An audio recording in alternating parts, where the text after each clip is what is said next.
Okay, it tells you that the heart of non-relativistic quantum mechanics is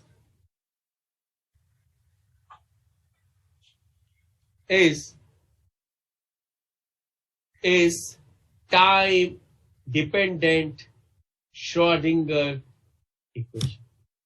Time dependent Schrödinger equation. Okay. Why it is heart of quantum mechanics? Because the Schrödinger equation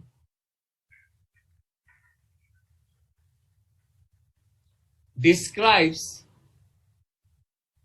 the behavior of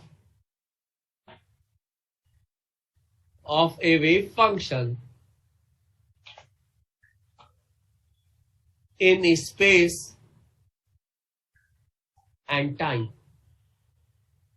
The Schrödinger equation describes the behavior of a wave function in space and time. Now try to understand why it is heart of quantum mechanics. This is because suppose I have been given a wave function which is function of position and time. Therefore, what I am telling you, that I have been given a wave function which is function of position and time. That means I know the wave function at a particular time.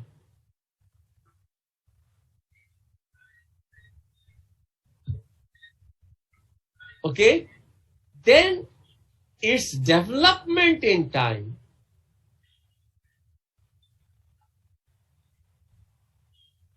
is given by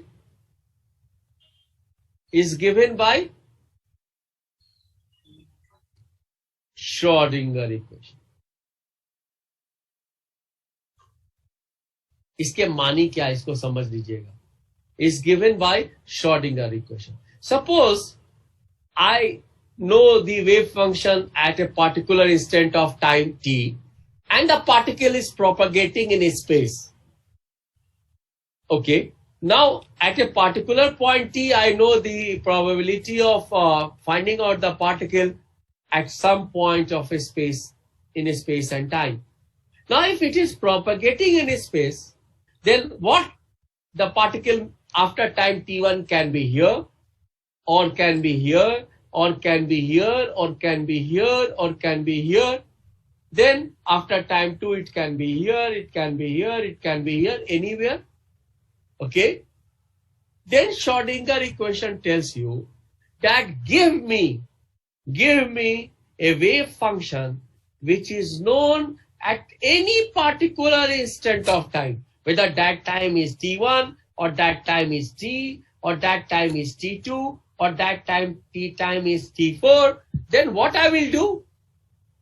Then I will tell you how the particle is propagating in space and time. And that is why this is known as equation of motion of quantum mechanics, like you have a Newtonian equation of motion in classical mechanics. ये disconnect अभी होगा, फिर हम लोग को connect करना पड़ेगा. Equation of motion in classical physics. Therefore, this is equation of motion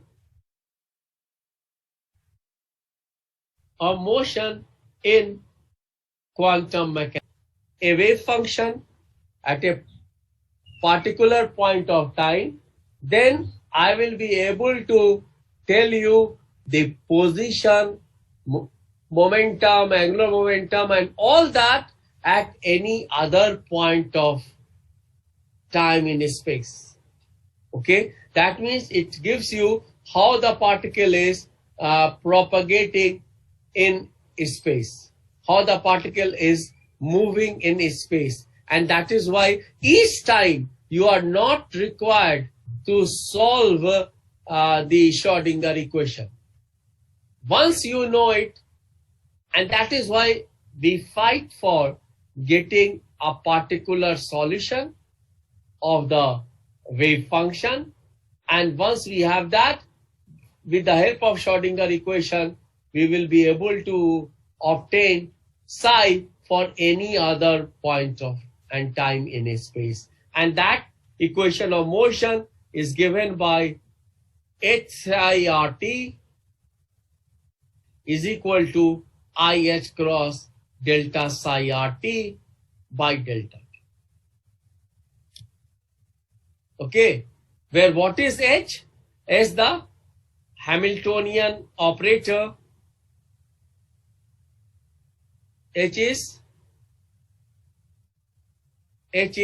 Hamiltonian operator for the system. Hamiltonian operator for the system. Okay. Therefore, this is an important concept in quantum mechanics, and this is a very important postulate of quantum mechanics. Okay. Now, the other important point is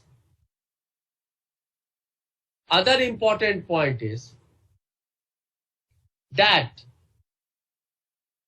this Hamiltonian consists of a pure, suppose a Hamiltonian H naught, which has basically the kinetic energy operator and the potential energy operator. This Hamiltonian consists of a kinetic energy operator and the potential energy operator. Okay. Now, initially what I am doing, I am writing it as VRT. VRT means the potential is also depending upon time.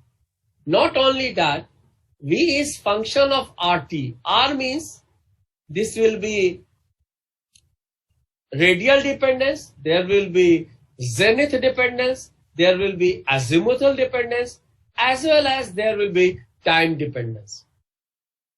Okay, the potential will depend upon radial distance, it will depend upon zenith angle, it will depend upon azimuthal angle, as well as it will depend upon time t. Okay. Now you will ask the question that how come, sir, we know that potential is depending upon time? If I ask you the question, what do you feel about a Coulombic potential? A nucleus which is carrying a charge Ze, there are electrons surrounding it. Then I want to calculate Coulomb potential at some distance. And I want to calculate it, say now the time is 9:41 a.m. Then I want to calculate it 10:30 a.m. Then I want to calculate tomorrow at 9:41 a.m. and then on Friday at 9:41 a.m.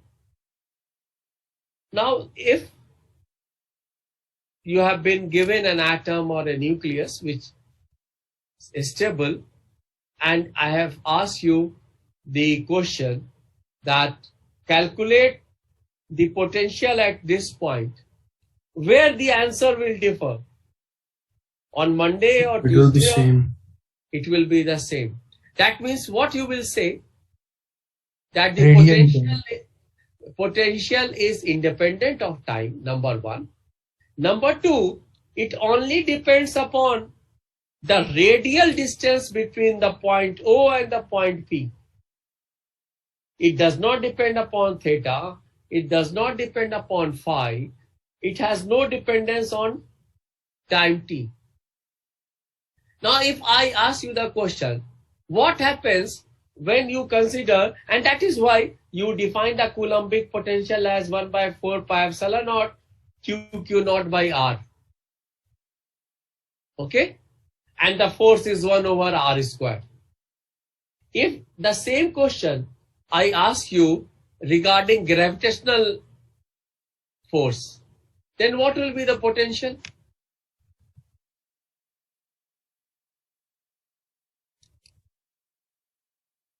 Gravitational potential? It has also one way dependence. 1 by R dependence, and negative sign tells you that the force is attractive. Okay? Force will be what? That will be proportional to 1 by R square. Negative sign of the potential tells you that the force is attractive. Okay? And here also there is only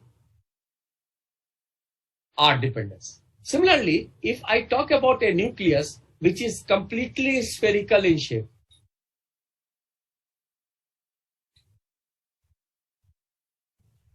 then there will be no theta phi dependence. This nucleus is stable. There will be no change in potential whether I rotate it or I don't rotate it, or I do the experiment on Monday, or I perform the experiment on Saturday, or anywhere else. Okay? Then what will be your comment? Your comment would be that, sir, you are talking about all those potentials where the potential is only depending upon radial distance. Potential is only depending upon the radial distance. Okay? The magnitude of R between 0.1 and 0.2. This is where the particle is situated. This is where you want to calculate the potential, and that potential can be from a Coulombic one, can be from gravitational, or whatever it is. Then you will say that my potential is has got only radial dependence. Now you may ask the question, sir, where the time dependence will come? The answer to that is, consider radioactive nuclei, where the number of final nuclei is given by number of initial nuclei times e power minus lambda t. And for radioactive nuclei, you define half-life at the time when the number of nuclei reduced to half its original value. Therefore, if I am telling you that you have been given a system where there are 100 radioactive nuclei, then you will say that, sir, initially when there will be 100 nuclei, the Coulombic potential will be different. After 10 minutes or 10 hours, depending upon half-life, depending upon the lifetime, its potential will keep on changing. After 1 hour, after 1 day, after 5 days, after 10 days, its potential will, or 1 year, depending upon the half-life, its potential will keep on changing. Now that is the case when potential has got time dependence. But in MSc previous, you are supposed to study the potentials which has got only the radial dependence. Okay? But in general, if let me start with from the basic.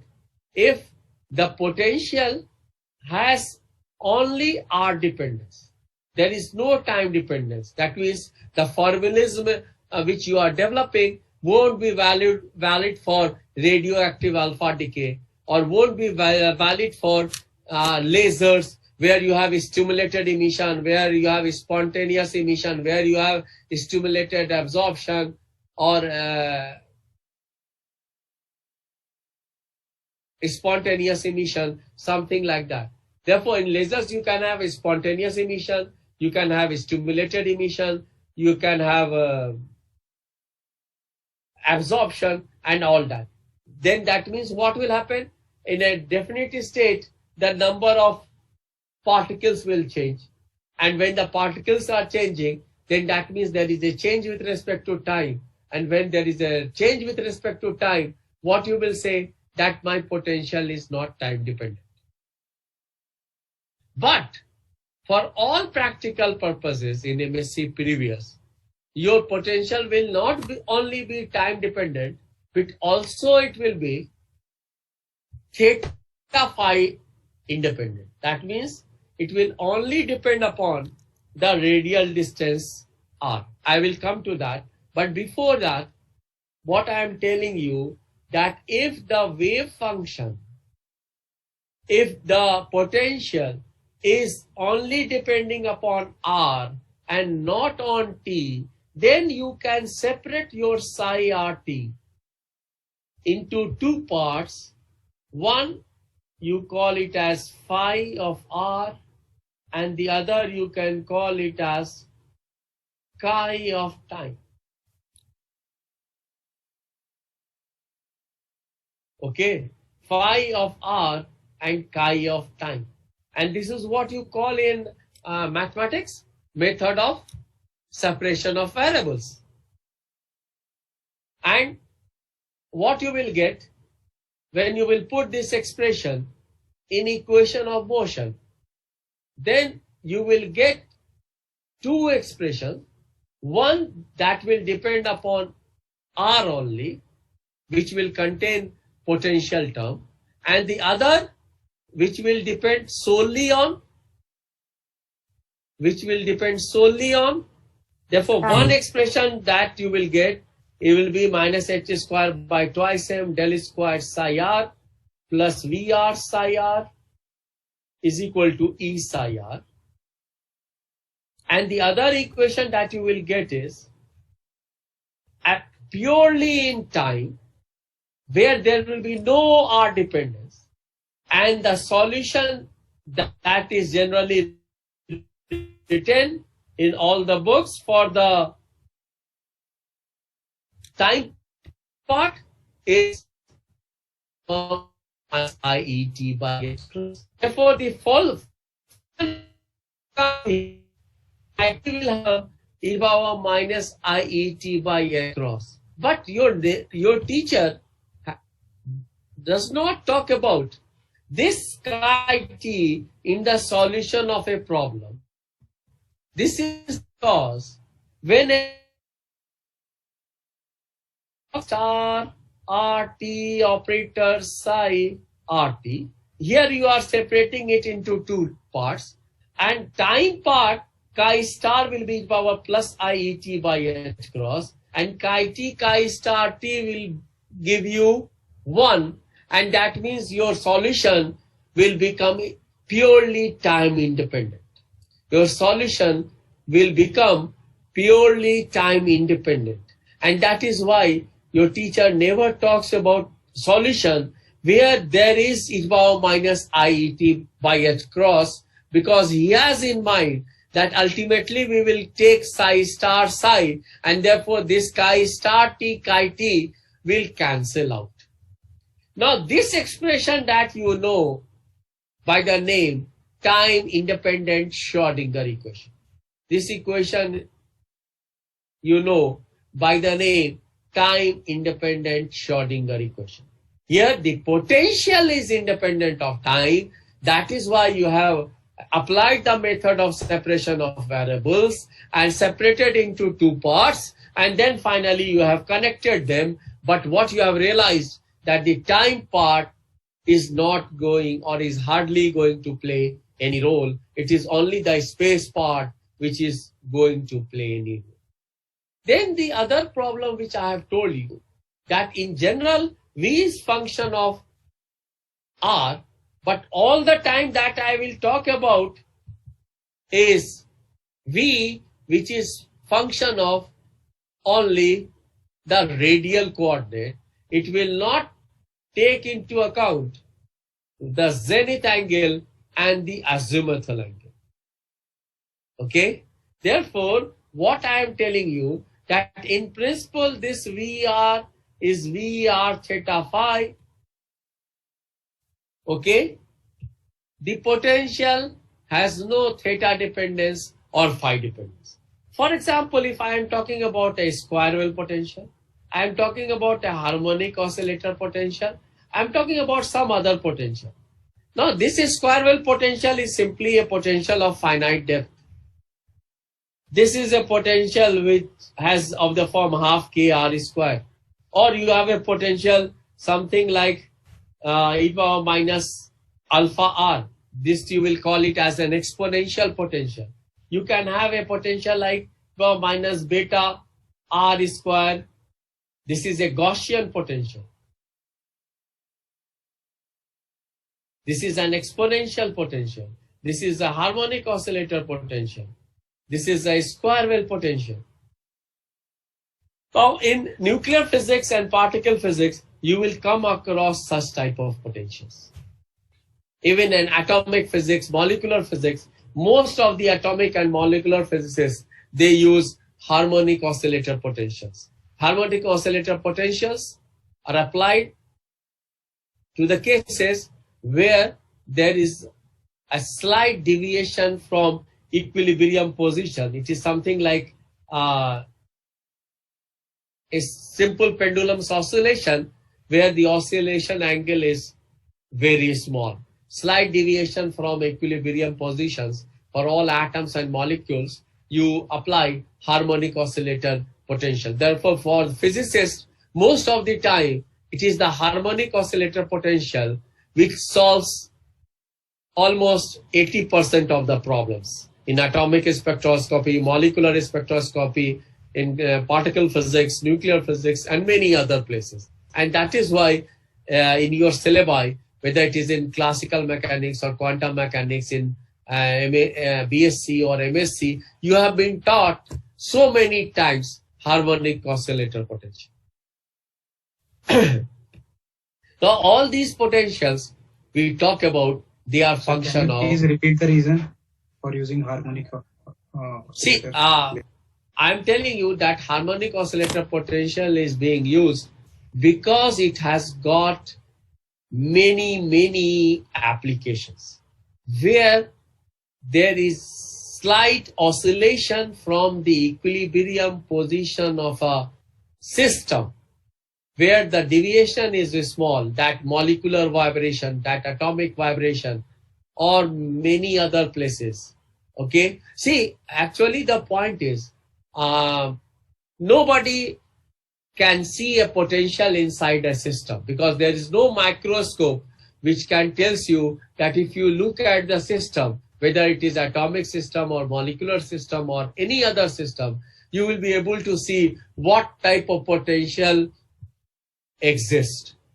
Therefore, what you do, practically what you do, you try with different potentials available in the market. And what type of potentials you use, the potentials those are being used are the ones for which the differential equation that you solve, the time-independent Schrodinger equation, has a direct relevance with the differential equations, solution for which is available from the mathematics department, like Legendre differential equation, Lagrange differential equation, associated Legendre differential equation, Bessel's differential equation, Hermite differential equation. Why they have been taught to us for physicists? This is because we have always used mass as slaves. What we do whenever we are in trouble, whenever we have a mathematical equation, we look for the solution.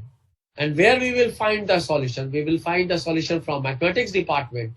And therefore, in physics, all these differential equations, these we use while solving problems in physics. And most of the problems are associated with the potentials which are either a square wave or harmonic oscillator or Gaussian or Yukawa or exponential, something like that. For the different potentials, you get different differential equation. Now, since you know the solution of different differential equation, if you know from the mathematics department, then you will be able to get the wave function. Now, up to this point, everything is a guesswork because actually any macroscopic system cannot tell you what potential it is carrying. Now, the wave function that you get,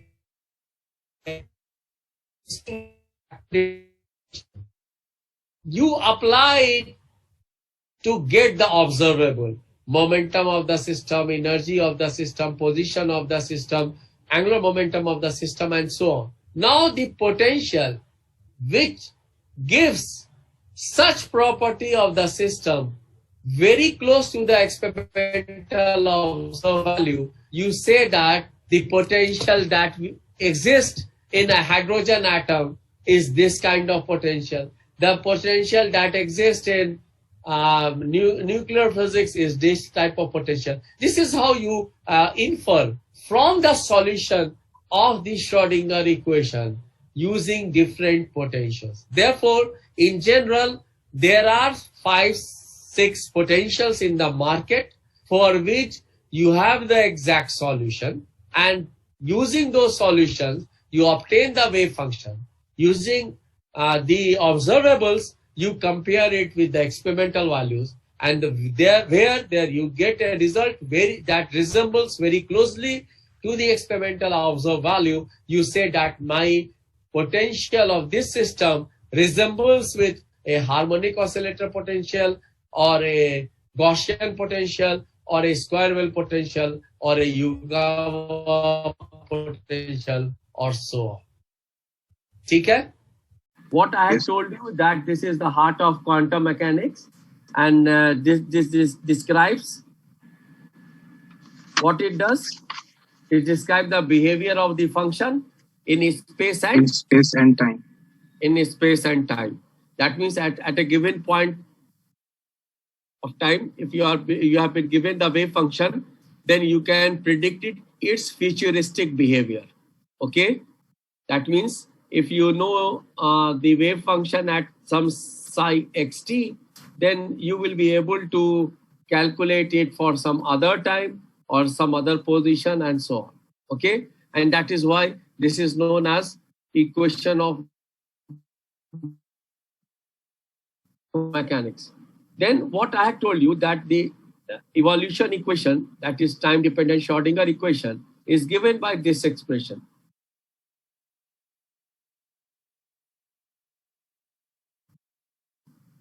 Where this Hamiltonian has two parts, the kinetic energy part and the potential energy part. Potential in general is function of R and T. But what I have told you that in general, the cases which we will consider would be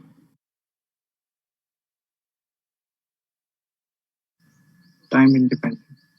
Would be the case where the potential will not only be time independent, but it will also be independent of zenith angle dependence and azimuthal angle dependence. Okay, that means for our practical purpose, the potential will be R dependent.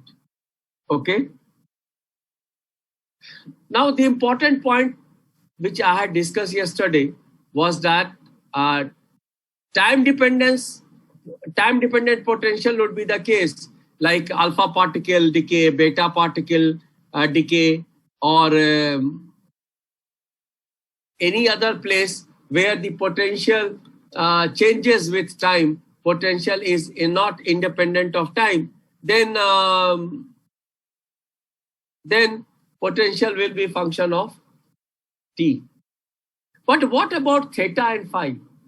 Have you ever come across a potential which is function of theta or phi? Or at least say only the zenith angle theta? Have you ever heard of the potential which is function of only the zenith, besides the radial distance, it is also function of zenith angle theta?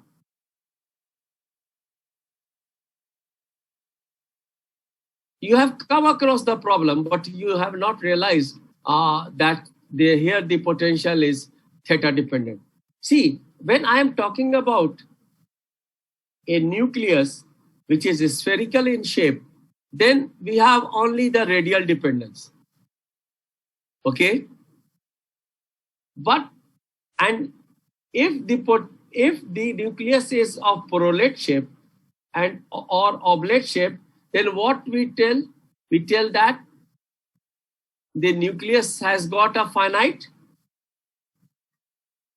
quadrupole moment. Is it not? Yes, sir. For example, the deuteron has also, although that is the simplest nucleus, but the deuteron is not exactly spherical. It has got a quadrupole moment.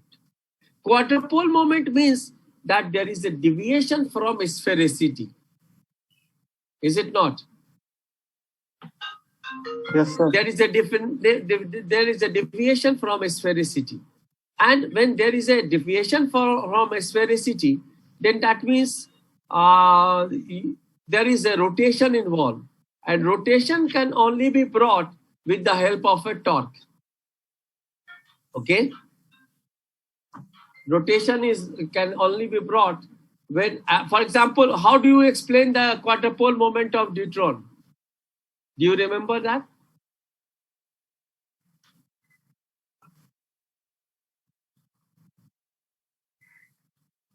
We say that deuteron spend 96% of the time in S state and 4% of the time in D state.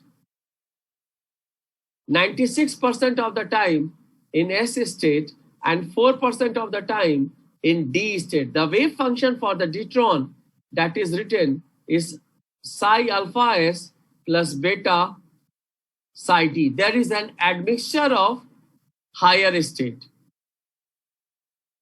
Now the question arises that in general, when we talk about the different states, for example, even the atomic states, we talk about S, P, D, F, G, etc. But here what I am doing, I am talking about S state and I am talking about D state. Why not I am talking about P state?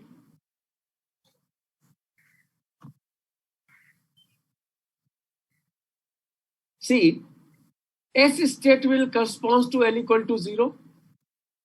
P state will correspond to L equal to 1. D state will correspond to L equal to 2. Okay. And this nucleus is a strongly interacting system. Nucleus is a strongly interacting system, and in a strong interaction, parity is a good quantum number. That means parity is only violated in weak interaction. It is conserved in strong interaction. It is conserved in weak interaction. And intrinsic parity of a system is given by orbital parity is given by minus 1 to the power L. This is the orbital parity that we define.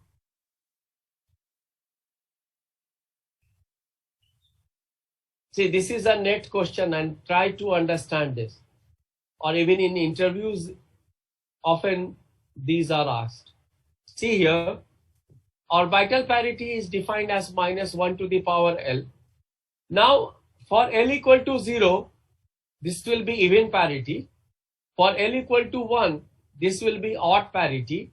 For L equal to 2, this will be again even parity. When we will consider L equal to 0, because 96% of the time it is spent in S state, a neutron-proton bond system, and then we are talking about L equal to 1, then that means we are talking about even parity state as well as odd parity state.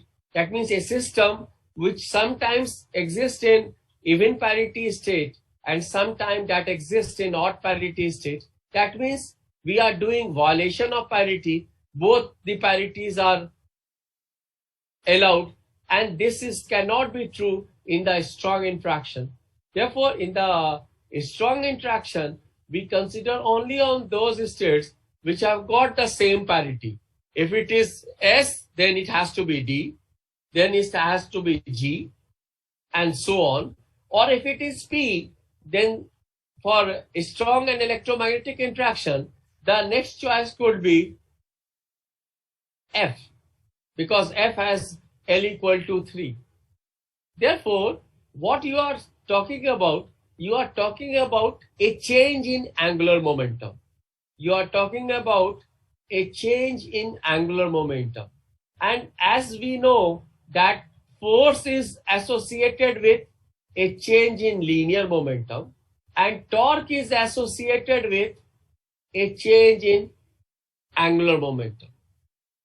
Therefore, when we are saying that a system has got an admixture of L equal to 0 and L equal to 2 angular momentum states, then that means there is a change of angular momentum. And this change of angular momentum can only be brought when there is a torque. And when there is a torque, there will be a rotation associated with it. And that rotation means there will be some angular dependence involved. Therefore, when we talk about quadrupole movement of a nucleus, then the potential does not depend solely on R. It also depends upon theta. Otherwise, you won't be able to explain the quadrupole moment of the deuteron or of any nucleus, because quadrupole moment, mic off karo tum log koi. Quadrupole moment is associated with rotation, and rotation means there is an angular dependence involved. Angular dependence involved means there is a torque involved, and when there will be a torque, there will be a change in angular momentum. Therefore, in general, you can have system which has got angular dependence, or if you take a radioactive nucleus, then you have the case where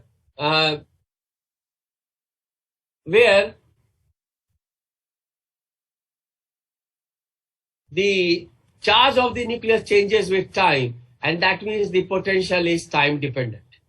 Therefore, potential can be time dependent for a few cases. Potential can have zenith angle dependence for some cases. But in general, the potentials that we talk about in MSc previous or in BSc classes, they are the potentials where there is only radial dependence. There is only R magnitude of R dependence. Okay? And if this is so, then what I have told you, that you can separate this psi RT into two parts, AR and BT, by using the method of separation of variables.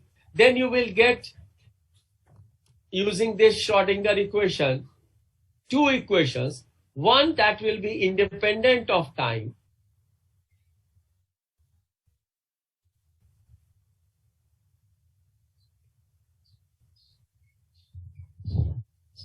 and another del square psi by delta t square is equal to E psi, and that will give you time dependence, and that Bt will be e power minus I Et by x.